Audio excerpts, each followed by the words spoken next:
نیز ہندوستان کے جہاد میں مال خرچ کرنے کی اتنی فضیلت ہے کہ حضرت ابو ہریرہ رضی اللہ تعالیٰ عنہ فرما رہے ہیں کہ میں اس جہاد میں اپنی ساری نئی اور پرانی جائیداد فروخت کر دوں گا۔ حضرت کعب رضی اللہ تعالیٰ عنہ نے فرمایا، بیت المقدس کا ایک بادشاہ ہندوستان کی جانب ایک لشکر روانہ کرے گا، چنانچہ وہ لشکر ہندوستان فتح کرے گا اور اس کے خزانے حاصل کرے گا، تو وہ بادشاہ اس خزانے سے بیت المقدس کو راستہ کرے گا اور وہ مجاہدین ہندوستان کے بادشاہوں کو قیدی بنا کر لائیں گے۔ یہ لشکر ہندوستان میں دجال کے آنے تک قیام کرے گا۔ جہاد کے مخالفین یہ اعتراض کرتے ہیں کہ دلی کے لال قلعے پر اسلام کے جھنڈے گاڑنے کی باتیں دیوانے کے خواب سے زیادہ کوئی حیثیت نہیں رکھتی، حالانکہ اس روایت میں بھی اور گزشتہ روایات میں بھی آپ نے پڑھا ہے کہ یہ کوئی دیوانے کا خواب نہیں بلکہ وہ حقیقت ہے جس کا نبی آخر زمان صلی اللہ علیہ وسلم نے مجاہدین سے وعدہ فرمایا، اور جو وعدے ہمارے نبی صادق صلی اللہ علیہ وسلم نے فرما دیا وہ کبھی غلط نہیں ہو سکتا۔ پہلے ہی بھارت کتنا طاقتور ہو جائے، وہ کتنی ہی عسکری تیاریاں کرتا رہے، رحمت للعالمین کا رب وہ ضرور دن لائے گا جب لال قلعے پر اسلام کا پرچم لہرا رہا ہوگا۔ ان احادیث میں یہ ذکر ہے کہ بیت المقدس میں موجود امیر یا حاکم ہندوستان کی جانب لشکر روانہ کرے گا۔ اگر ہم تاریخ میں دیکھیں تو ابھی تک ایسا کبھی نہیں ہوا کہ بیت المقدس سے کوئی لشکر ہندوستان فتح کرنے کے لیے آیا ہو، چنانچہ یہ پیشن گوئی ابھی پوری ہونا باقی ہے۔ بیت المقدس سے آنے والے لشکر میں تمام مجاہدین شامل ہو سکتے ہیں۔ جہاد کشمیر میں قربانیوں کا جو اتنا طویل تسلسل ہے، انشاءاللہ یہ رائے گا نہیں جائے گا بلکہ انشاءاللہ یہی سلسلہ اس فتح تک پہنچے گا۔ آج کل بھارت کی معاشی حالت بڑی مستحکم ہوتی جا رہی ہے اور دنیا کی دولت بھارت کی طرف کھینچی چلی آ رہی ہے۔ اس حدیث میں مسلمانوں اور خصوصاً پاکستان کے مسلمانوں کو خوشخبری ہے کہ پریشان ہونے کی ضرورت نہیں، یہ ساری دولت مال غنیمت میں اللہ کی راہ میں قتال کرنے والوں کو ہی ملنے والی ہے۔ اگر ہم صرف اس وجہ سے جہاد کشمیر کو غیر شرعی قرار دینا شروع کر دیں کہ وہاں حکومت کی امداد ہے، تو پھر جہاد کے مخالفین کو ہم دنیا میں چلنے والے کسی بھی جہاد کے بارے میں مطمئن نہیں کر سکتے۔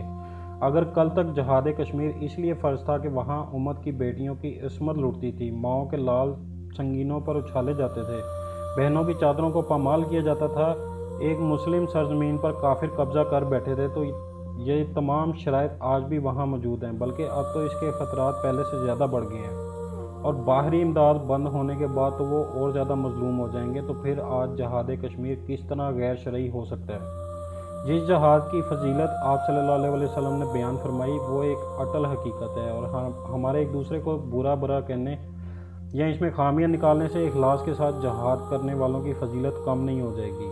ہاں البتہ ہم خود اپنا ہی نقصان کریں گے۔ جس وقت دنیا کی تمام اسلامی تحریکوں کو متحد کرنے کی ضرورت تھی تو ہم خود ہی ان میں تفریق کی بنیاد ڈال رہے تھے۔ اس وقت شہداء کے رب کو یہ بات ہرگز پسند نہیں ہوگی کہ جہاد کے راہی پھر وہی غلطیاں دہرانا شروع کر دیں جو ماضی میں ان سے ہوتی رہی ہیں۔ اس وقت اگر حکومت اپنی پالیسیاں تبدیل کر رہی ہے اور مجاہدین کشمیر بے سر و سامانی کے عالم میں دنیا کے ایک بڑے کفر سے برسر پیکار ہیں، تو اس نازک وقت میں انہیں اپنے ساتھیوں سے ہمدردی اور دعاؤں کی توقع ہے، نہ کہ طعن و تشنیع اور الزام تراشیوں کی۔ ہم خود کو بھی مجاہد سمجھیں اور اپنے ساتھیوں کے جہاد کو غیر شرعی بھی کہیں، تو پھر غیروں میں اور اپنوں میں کیا فرق رہ جائے گا؟ نیز ان دونوں تحریکوں میں فرق کرنا کسی بھی اعتبار سے درست نہیں، کیونکہ ہم جس خطہ میں ہیں وہاں بھارت کو نظر انداز کرنے کا مطلب یہ ہے کہ ابھی تک ہم اپنی ترجیحات ہی متعین نہیں کر سکے کہ ہمارے جہاد کا مقصد کیا ہے۔ اس وقت ہوا خراسان کا لشکر ہو یا مجاہدین کشمیر کا اس میں شامل، اکثر مجاہدین کو پہلے سے ہی بھارت فتح کرنا پڑے گا۔ اس کے بعد آخری دشمن یہودیوں سے نمٹنے کے لیے جانا ہے۔ یہودی اس حقیقت کو بہت اچھی طرح سمجھتے ہیں، جس کی وجہ سے انہوں نے بھارت کو انتہائی مضبوط بنانے کا فیصلہ کیا ہے۔ تو آپ کتنا بھی بھارت سے درگزر کرنا چاہیں، اللہ تعالیٰ جلد ایسے حالات پیدا کر دے گا کہ آپ کو ہندوستان کا رخ کرنا ہی ہوگا۔ کیا مجاہدین نے کبھی سوچا ہے کہ کیا وجہ ہوئی کہ آپ غزوہ ہند والی حدیث کو بھول گئے جس میں اس جہاد کو افضل جہاد قرار دیا گیا؟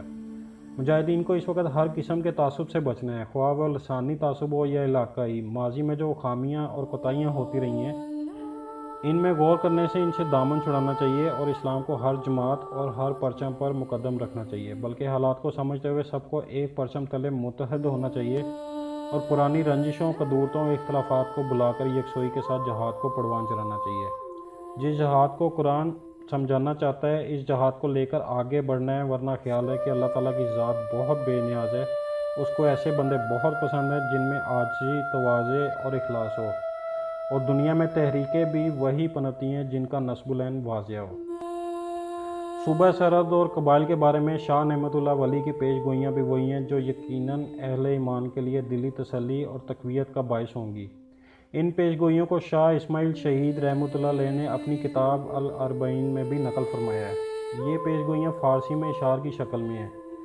اگرچہ پیش گوئیاں کوئی قطعی یقین نہیں دیتی، البتہ ان میں سے کئی اشعار کی احادیث سے بھی تائید ہوتی ہے۔ یہاں ہم ان کا ترجمہ پیش کر رہے ہیں کہ فرمایا، اچانک مسلمانوں کے درمیان ایک شور برپا ہوگا اور اس کے بعد وہ کافروں یعنی بھارت سے ایک بہادرانہ جنگ کریں گے، اور پھر محرم کا مہینہ آئے گا اور وہ مسلمانوں کے ہاتھ میں تلوار دے دے گا اور وہ مسلح ہو کر جارحانہ اقدام کریں گے۔ پھر حبیب اللہ نامی ایک شخص جو اللہ کی طرف سے صاحب قرآن ہوگا، اللہ کی مدد کے ساتھ اپنی تلوار میان سے نکالے گا۔ صوبہ سرحد کے بہادر غازیوں کے لشکر سے زمین مرکز کی طرح لرز اٹھے گی، لوگ دیوانہ وار جہاد کے لیے آگے بڑھیں گے اور راتوں رات ٹڈیوں اور چیونٹیوں کی طرح حملہ کریں گے، یہاں تک کہ افغانی قوم فتح حاصل کر لے گی۔ جنگل، پہاڑ اور دشت و دریا سے قبائل تیزی کے ساتھ ہر طرف سے آتشی اسلحہ لیے ہوئے سیلاب کے مانند امڑ پڑیں گے۔ پنجاب، دلی، کشمیر، دکن اور جموں کو اللہ کی غیبی مدد سے فتح کر لیں گے۔ دین اور ایمان کے تمام بدخواہ مارے جائیں گے اور تمام ہندوستان ہندوانہ رسموں سے پاک ہو جائے گا۔ ہندوستان کی طرح یورپ کی بھی قسمت خراب ہو جائے گی اور تیسری جنگ عظیم چھڑ جائے گی۔ یہ جنگ و جدال چند سال تک سمندر اور میدان میں وحشیانہ طور سے جاری رہے گا۔ بے ایمان ساری دنیا کو تباہ کر دیں گے، آخر کار ہم ہمیشہ کے لیے جہنم کا ایندھن بن جائیں گے۔ اچانک موسم حج میں حضرت مہدی خروج فرمائیں گے۔ میری دعا ہے کہ اللہ تعالیٰ ہم سب کو دجالی فتنوں سے آزادی عطا فرمائے اور حضرت امام مہدی کے لشکر کا بازو بننے اور ان کو تقویت دینے کی توفیق عطا فرمائے۔ آمین۔ اللہ حافظ۔